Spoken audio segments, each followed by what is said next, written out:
बुलंदशहर के नुमाइश ग्राउंड स्थित निकुंज हॉल में परिवहन विभाग द्वारा रक्षाबंधन पर निशुल्क बस सेवा कार्यक्रम का आयोजन किया गया था। कार्यक्रम में बतौर मुख्य अतिथि उत्तर प्रदेश राज्य महिला आयोग की अध्यक्ष डॉक्टर बबीता चौहान पहुंची। इस दौरान मीडिया से बात करते हुए उन्होंने कई मुद्दों पर अपनी प्रतिक्रिया दी। टैबलेट वितरण पर डॉक्टर चौहान ने कहा कि हमारी सरकार हमेशा से बच्चों के हित में काम करते आई है, चाहे बच्चियों को साइकिल वितरण हो या बच्चों को टैबलेट वितरण। मुख्यमंत्री जी ने जिले में टॉप 5 लड़कियों को स्कूटी देने का भी ऐलान किया है। सरकार युवाओं के हित में समय समय पर योजनाएं लाती रहती है। इलाहाबाद हाईकोर्ट के हिजाब पर फैसले पर उन्होंने कहा कि इलाहाबाद हाईकोर्ट का फैसला सही है। अगर मुस्लिम समुदाय की लड़कियां शिक्षा लेने जा रही हैं, नौकरी या बिजनेस करने जा रही हैं, तो हिजाब का क्या मतलब है? हिजाब की हिंदुस्तान में बिल्कुल भी जरूरत नहीं है। दूसरा समुदाय भी लड़कियों को सपोर्ट करे और आगे बढ़ाए। हमारे यहाँ भी बड़ों का सम्मान होता है, बड़ों के लिए पर्दा भी होता है, लेकिन ऐसा नहीं है कि छोटी छोटी बच्चियों को भी हिजाब पहना दिया जाए, बंदिशों में रखा जाए। उनको भी आजादी दी जानी चाहिए। चीनी के दाम और इथेनॉल पर अरविंद केजरीवाल के बयान पर उन्होंने कहा कि यह सिर्फ पागलपंती की बयानबाजी है। उत्तर प्रदेश में अगले 7 महीने तक का चीनी का स्टॉक है। चीनी भरपूर मात्रा में है, कोई कमी नहीं है। गन्ने के छिलके से इथेनॉल बनाया जा रहा है, गन्ने के रस से नहीं। सरकार को बदनाम करने का काम किया जा रहा है। दिल्ली जंतर मंतर पर स्वर्ण समाज के यूजीसी और आरक्षण विरोधी प्रदर्शन पर ऊपर बैठे नेतृत्व का काम है। उन्होंने क्या सोचा है, क्या करने वाले हैं, वह सबको फॉलो करना होगा।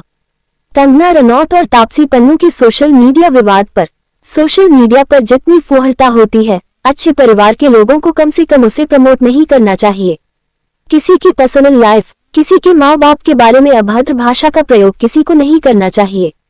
अगर कोई ऐसा करता है तो उस पर निश्चित रूप से कार्रवाई होनी चाहिए। मौके पर जानकारी देते हुए डॉक्टर बबीता चौहान, अध्यक्ष उत्तर प्रदेश राज्य महिला आयोग, हमारे संवाददाता प्रदीप पंडित, बुलंदशहर से।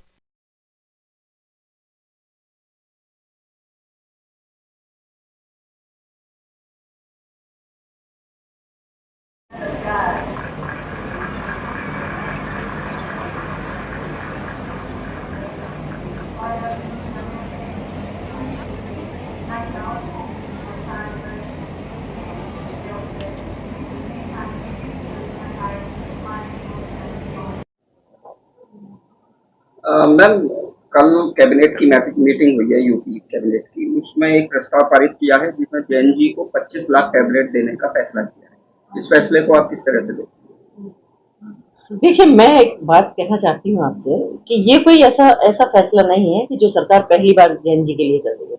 अब जेएनजी नाम आ गया और वो प्रचलित हो गया, वो बात अलग है। बाकी अगर हमारी सरकारों की बात की जाए और उत्तर प्रदेश सरकार की बात की जाए या केंद्र सरकार की बात की जाए, तो हमेशा से ऐसे काम करते चले आए जो बच्चों के फेवर में है। चाहे वो उनको टैबलेट देने वाली बात है, चाहे वो लड़कियों को साइकिल देने वाली बात है। अब तो आपको पता होगा, पिछले दिन माननीय मुख्यमंत्री जी ने लड़कियों को, जो टॉप 5 लड़कियां हैं जिले में, उनको स्कूटी देने का भी ऐलान किया। तो मुझे लगता है कि ये तो सारे हमारी सरकार युवाओं को ध्यान में रखते हुए सारी योजनाओं को टाइम टाइम पे लाती रहती है और करते रहते हैं। तो बहुत ही अच्छा है। मैं तो कहती हूँ कि माननीय मुख्यमंत्री जी का भी मैं बहुत आभार व्यक्त करती हूँ, माननीय प्रधानमंत्री जी का भी बहुत आभार व्यक्त करती हूँ कि जो नीचे की सीढ़ी से लेकर ऊपर तक की सीढ़ी के लिए, चाहे वो नौजवान हैं, बच्चे हैं, महिला हैं, पुरुष हैं, व्यापारी हैं, चाहे बिजनेसमैन, वो सर्विसमैन है, या जो भी हैं, सबके लिए एक अच्छा दृष्टिकोण रखते हैं और एक अच्छी चीजें सोचते हैं जी। लेकिन सवाल दिल्ली प्रोटेस्ट में, युवाओं के प्रोटेस्ट के बाद में सवाल होता है कि जेएनजी जो है, जो आज का युवा है, सब जितनी भी राजनीतिक पार्टियां सब उसको अपने अपने पाले में लेने की कोशिश करती है। क्या इसलिए तो ये फैसला तो नहीं हुआ है? बिल्कुल नहीं, क्योंकि कांग्रेस कहती है जेएनजी हमारा है, भाजपा कहती है जेएनजी हमारा है। अच्छा, आप ऐसा देख लो कि इनके पास जो पार्टी है, हमारे एक बीजेपी में एक संगठन व्यवस्था है कि एक युवा मोर्चा होता है, वो मेरे ख्याल से शायद सभी में होगा, वैसे मैंने कहीं किसी में सुना नहीं है, पर अगर होगा तो वो ये देखें कि युवा मोर्चा जो हमारे यहाँ युवा संगठन काम कर रहे हैं, जैसे विद्यार्थी परिषद है, युवा मोर्चा है, या ये है कि उनमें कितने बच्चे हैं और उनको कितने बच्चे फॉलो करते हैं और इनको कितने बच्चे फॉलो कर रहे हैं, पहली बात। दूसरी बात यह है कि आज का जेएनजी इतना नासमझ नहीं है कि उसको ऐसे ही कोई भी कहीं भी ले जाएगा। उनको भी पता है कि उनका भविष्य कहाँ सुरक्षित है, उनका भविष्य किसके हाथों में है। तो मुझे लगता है कि सबका अधिकार है अपने दिमाग से काम लेने का, अपने विवेक से काम लेने का और अच्छी चीजों को समझने का, बजाय इसके कि हम किसी बहकावे में आए। तो मुझे लगता है कि ऐसा कुछ नहीं है। इलाहाबाद हाईकोर्ट का एक फैसला आया है जिसमें बेंच ने ये कहा है कि मदरसों में हिजाब पहनने की अनुमति नहीं है, जो स्कूल का यूनिफॉर्म है उसी को फॉलो। फैसले पर क्या? बिल्कुल सही बात है। मैं तो हमेशा कहती हूँ, और मैंने तो आपको पता होगा कि मैंने तो सबसे पहले क्वेश्चन मार्क इसी पे लगाया था कि ये हिजाब का क्या मतलब है। अगर आप घर से निकल गए और आप घर से बाहर कुछ काम करने के लिए जा रही हैं, आप कोई नौकरी करने के लिए जा रही हैं, आप शिक्षा लेने के लिए जा रही हैं, आप कोई बिजनेस करने के लिए जा रही हैं, क्योंकि ऐसा नहीं कि उस समुदाय की महिलाएं कुछ करना नहीं चाहती हैं या उस समुदाय की महिलाएं कुछ कर नहीं सकती हैं, पर क्योंकि उनको अपॉर्चुनिटी नहीं मिलती इसलिए वो नहीं कर पाती। तो मेरा मानना ये है कि ये हिजाब और ये सब, मुझे लगता है कि हिंदुस्तान में तो इसकी बिल्कुल जरूरत नहीं है, और अगर जरूरत होगी तो शायद उसी विशेष समुदाय में होगी, तो वहां वो उस चीज को देखें और लड़कियों को भी आगे बढ़ाएं, महिलाओं को आगे बढ़ाएं, सबको सपोर्ट करें, और ये सब बेकार की चीजों को नहीं इस्तेमाल करना चाहिए। क्योंकि ठीक है, हमारे यहाँ भी पर्दा होता है, ऐसा थोड़ी होता है, बड़ों का पर्दा भी किया जाता है, बड़ों का सम्मान भी किया जाता है, पर ऐसा थोड़ी कि छोटे छोटे बच्चों को हिजाब पहना दिया कि उन पर सारी बंदिशें लगा दी। अरे आजकल की बच्चियां बहुत कुछ आगे बढ़ना चाहती हैं और बहुत करना चाहती हैं, तो उनको थोड़ा सा आजादी देना चाहिए। चीनी महंगी हुई है, अरविंद केजरीवाल कह रहे हैं कि एथनॉल की वजह से हुई है, तो कि गन्ना उधर डाइवर्ट कर दो। मुझे तो लगता है कि ये सिवाय पागलपंती के और कुछ नहीं है बयानबाजी में।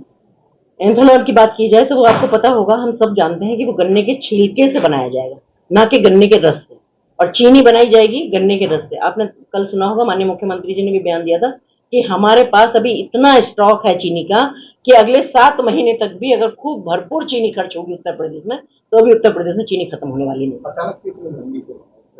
40 से 65 रुपए होगी, प्याज भी 50 से 60 रुपए होगी। देखिए, आपने सारे जिले के डीएमओ का भी सुना होगा, सबका सुना होगा। ये मैं तो इसमें भी कहूंगी कि इसमें भी कहीं ना कहीं कुछ ऐसी चीजें होती हैं कि जो सिर्फ ये करने के लिए कि हम सरकार की छवि को कैसे बदनाम करें या बिगाड़े हम उसको, क्योंकि स्टॉक इतना कर लेते हैं, सब कर लेते हैं। आपने देखा होगा कि सारे जिलाधिकारियों के बयान ये आए थे कि भाई हमारे यहाँ किसी भी चीज की कोई कमी नहीं है, ना तो हमारे यहाँ प्याज की कमी है, ना हमारे यहाँ चीनी की कमी है।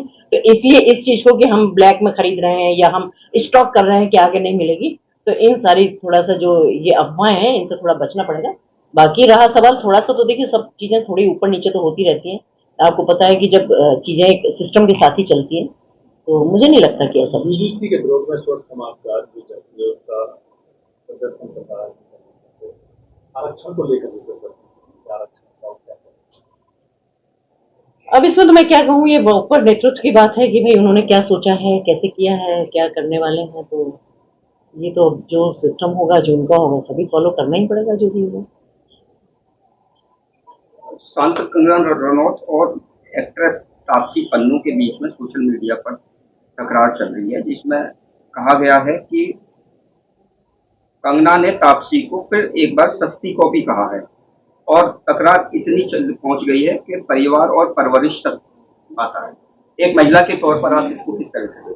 देखिए, महिला के तौर पे भी देखना चाहूंगी, और मैं वैसे भी सोशल मीडिया की भी अगर मैं बात करूं तो मुझे लगता है कि सोशल मीडिया पे जितनी फुहड़ता होती है, अच्छे लोगों को तो कम से कम उसको प्रमोट नहीं करना चाहिए। उसका रीजन सुनो, अगर किसी ने एक, पहले तो मैं कहती हूँ कि ये बिल्कुल कोई दिमाग से ही अच्छा व्यक्ति होगा या सामने वाले को प्रोवोक करता है, जैसे कंगना जी जल्दी प्रोवोक हो जाती है। मुझे तो लगता है कि ऐसे लोगों को देखना ही नहीं चाहिए और उन्हें इग्नोर कर देना चाहिए, क्योंकि सोशल मीडिया पर अगर एक बात किसी ने लिखी, आप उसका जवाब दोगे, वो दूसरा जवाब देगा, फिर उसमें 3 इन्वॉल्व होंगे।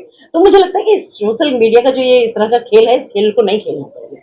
और मैं कहती हूँ कि चाहे वो कोई भी हो, तापसी हो या जो भी हो, या कंगना जी की जगह कोई और भी हो, किसी को किसी के माँ बाप के बारे में, किसी की पर्सनल लाइफ के बारे में, किसी के बारे में कुछ भी अभद्र भाषा का प्रयोग करने का अधिकार बिल्कुल भी नहीं। और अगर ऐसा है तो निश्चित रूप से उन पर कार्रवाई होनी चाहिए।